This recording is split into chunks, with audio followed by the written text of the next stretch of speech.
Do you know many of us have some bad money habits that keep us poor without even knowing? I'm talking about habits that go beyond overspending on silly stuff or wasting hours we could be investing in ourselves. So, in today's video, we'll break down the top 10 common money leaks that keep way too many people living paycheck to paycheck. We'll show you exactly which habits could be unintentionally keeping you poor, and more importantly, how to finally kick them to the curb for good. Okay, so the first thing that holds you back financially is not having any goals for your money. There's a big difference between celebrities who make millions, but end up broke later on, and regular folks who retire comfortably. It all comes down to planning ahead. It's like going hiking in the woods without a map or a plan. You might wander around forever and never find your way out. The same thing can happen with your finances if you don't have a plan. No matter how much you make, what really matters is hanging on to it in the long run. That's why setting up a plan for your money is key. If you put your funds to work in the right places, like investments and savings, it'll work for you over time. But if you just let it sit there without any direction, it can cause a ton of stress worrying about your financial future. If making a plan on your own feels overwhelming, that's okay too. Talk to a professional financial advisor. They can help you figure out the best way to invest your money for your goals. Yeah, you'll pay them a little bit, but it's totally worth it. The next bad habit is paying yourself last. This idea comes from the famous book Rich Dad, Poor Dad by Robert Kiyosaki, where he explains there are two approaches people take with their money after getting paid. One way is to pay yourself last. This means as soon as you get your paycheck, you take care of things like rent, phone bills, subscriptions, and going out with friends. And then, if there's anything left over, you might save it. The better way is to pay yourself first. Robert says you should take at least 10% of your paycheck right off the bat and put it in your savings. Treat it like another bill you need to pay each month. This is super important because it guarantees you'll actually save money instead of spending it all. Many people might think, there's no way I can do this. I live paycheck to paycheck. But surprisingly, when you take that 10% and put it away, your mind will think of ways to structure your spending and finances to last for the whole month. You won't even realize that you're saving in the background. The key is to pay yourself first instead of making other people richer by buying their things before you pay yourself. Getting too comfortable relying on debt can definitely hurt you financially in the long run as well.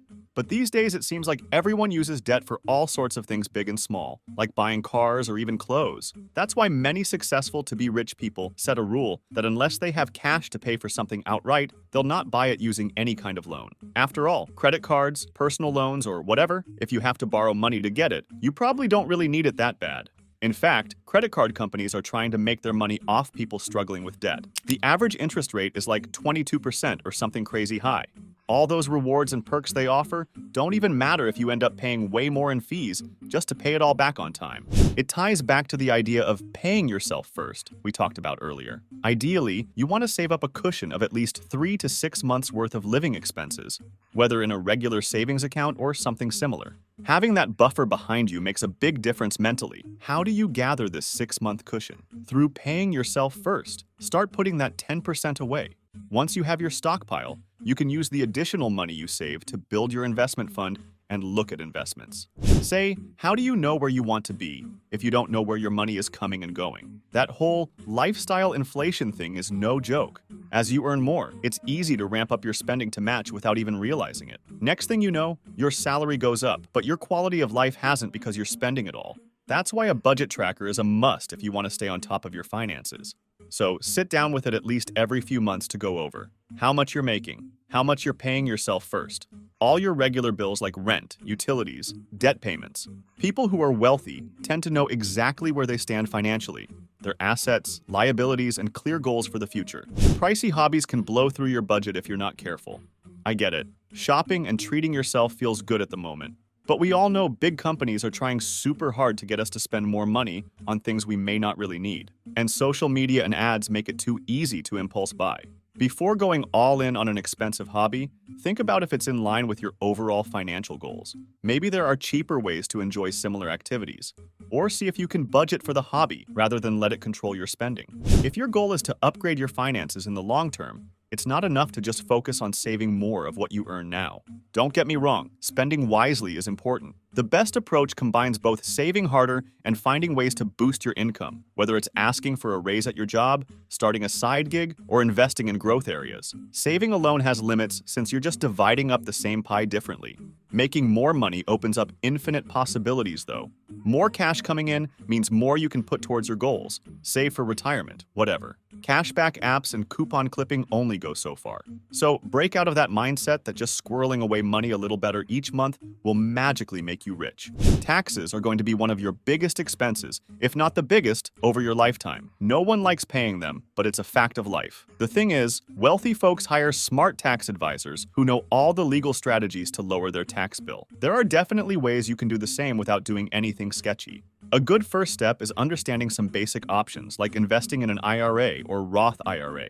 Those let your money grow tax-free over time, saving you a ton. Operating as a business instead of just earning personal income can qualify you for deductions if you're self-employed. It's always good to learn the rules, so you're not leaving money on the table. I'm not saying not to pay your fair share, but use the same legal strategies others do if it means keeping more of what you earn. And it definitely doesn't hurt to talk to a tax pro either if you've got a more complicated situation.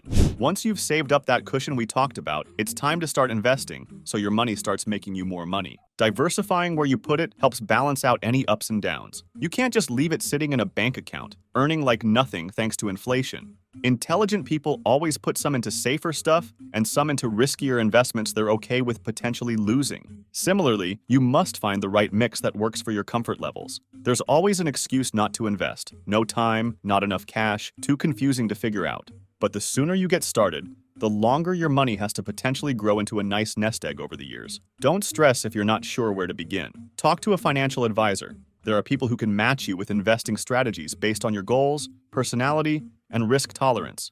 There will be someone who matches your investing style more closely.